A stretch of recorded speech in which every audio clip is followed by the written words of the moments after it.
So we're going to continue our discussion of dimensional analysis, and we're going to look at some problems that can be calculated using a one-step process of dimensional analysis.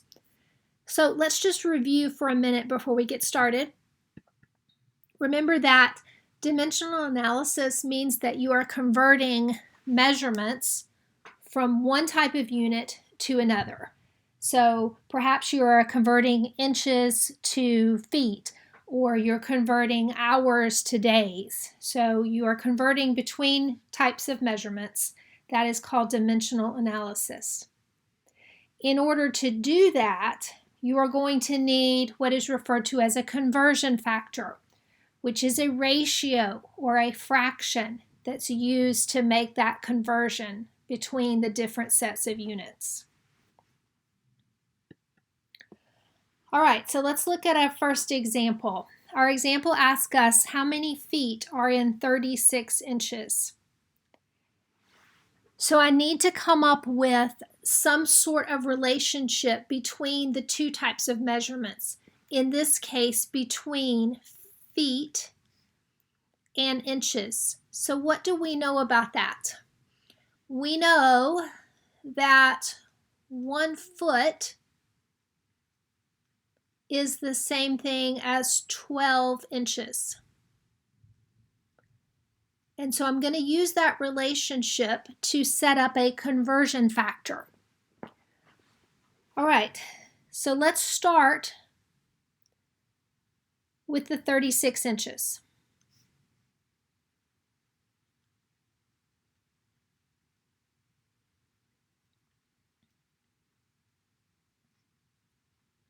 Okay, and then I'm going to multiply by my conversion factor. So now remember that your conversion factor is taking this 1 foot equals 12 inches and writing it as a fraction. So the conversion factor could look like that, or it could look like this. And we need to determine which direction we want to go with this. Remember that our goal is to have the inches cancel out. Okay, we're starting with inches, but when we're done, we want feet. So we need the inches to go away. So if I'm going to have the inches cancel out, then I'm going to need the inches on the bottom of this next fraction. Because we know if we have it in the top here and the bottom here, it's going to cancel out when we multiply. All right, so now that I know that the inches needs to be on the bottom, I can come back up here to my two choices, and I can say, hey, I need this one because this one has the inches on the bottom. All right, so I'm going to go ahead and fill in my numbers. So I've got the 12 inches on the bottom and the 1 foot on the top. All right, so let's do our multiplication. Remember, when you're multiplying fractions, you're multiplying across the top. So 36 times 1, that's going to be 36. And on the bottom, remember this 36 is technically over 1 right now. So 1 times 12 is 12.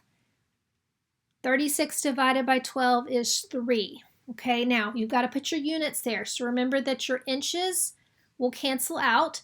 So the only unit that's left is foot or feet in this case because we're talking about more than one. Okay, so the question said, how many feet are in 36 inches? We've done our dimensional analysis. We can see that the answer is 3 feet. All right, let's try another one. How many hours are in 2.5 days? So again, my two units, hours and days. So what do we know about the relationship between hours and days? Well, I know that 1 day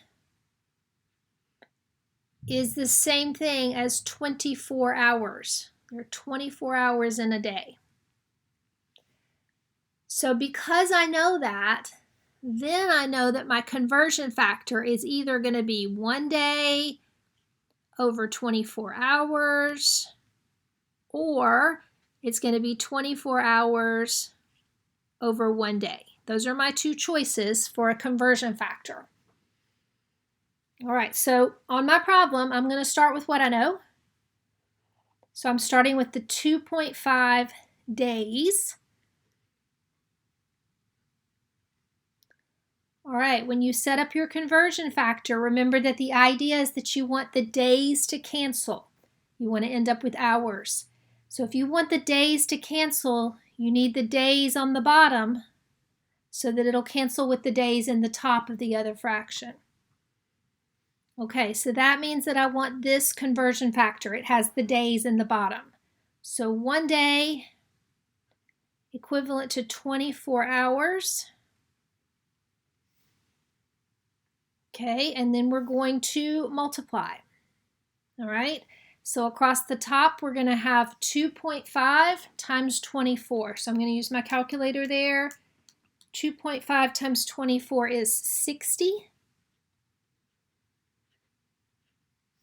Across the bottom, remember this one's over 1. 1 times 1 is 1.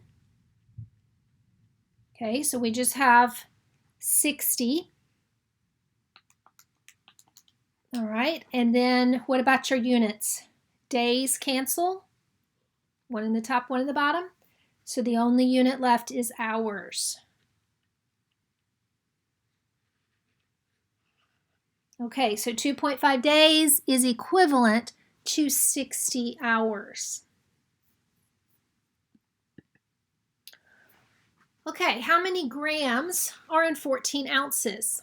All right, so again, I need something to relate grams to ounces. And this is not something that I know off the top of my head.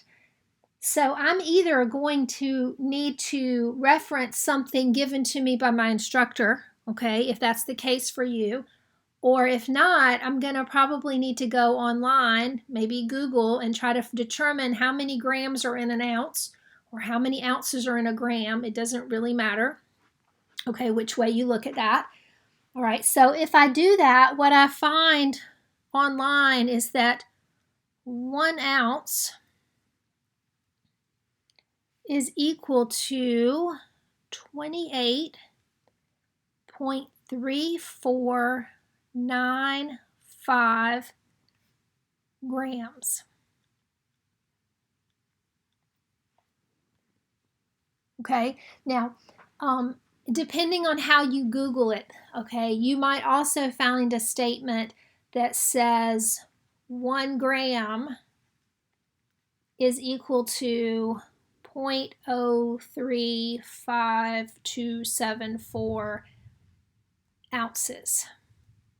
Okay, it does not matter which one you use. Okay, I realize the numbers look different, but you're going to end up with the same answer, so you're not going to really make a mistake here. Okay, you just need a relationship between ounces and grams, whatever that relationship might be.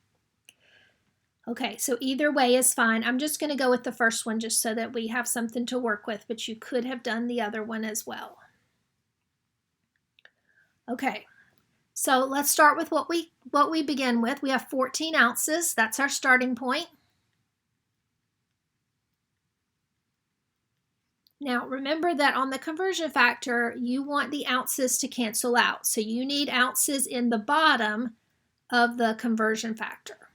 Okay, so I'm going to come back up here, and I see that I have 1 ounce. And then on the top, I'm going to have this 28.3495 grams.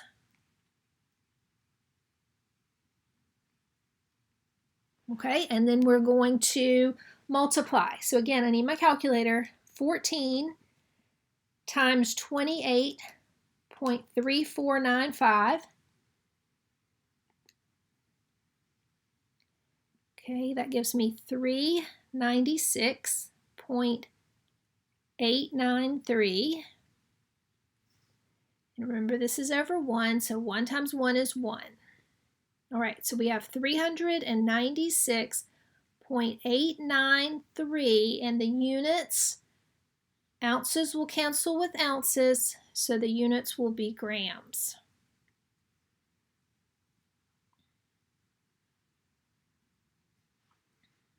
Okay, so let's try one more just for practice. Okay, how many liters are in 4 cups? Okay, so again, I need a relationship between liters and cups.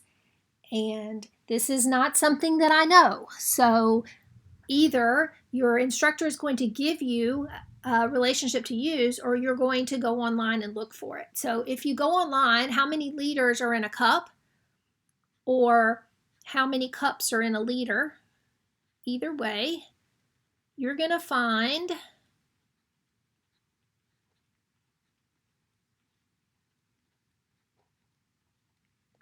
one of these two statements.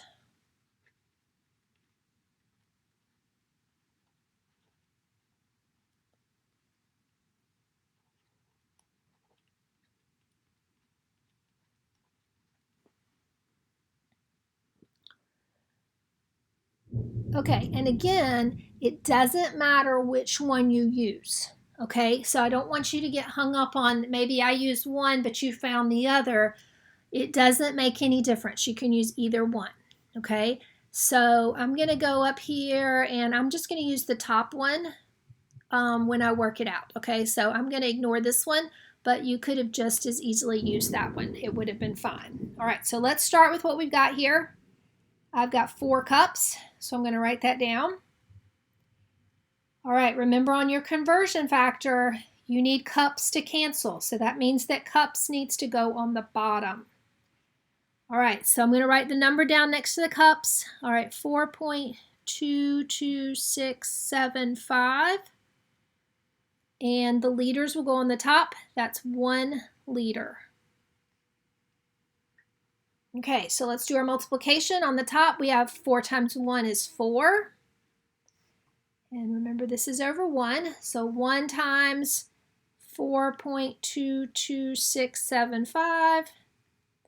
We'll write that down, and then we're going to divide that out. So 4 divided by 4.22675. All right, gives me 0.94 635. All right, and again, you can check with your instructor as far as how many decimal places they might want you to carry this thing out. Okay, so I'm just going to leave it like that. What's the unit to go with it? Cups will have canceled, and we would be left with liters. All right, so again, 4 cups would give me 0.94635 liters. Okay, so hopefully that helps you in seeing some examples. Remember, these are dimensional analysis problems where you are doing one step, multiplying by that conversion factor to get your answer.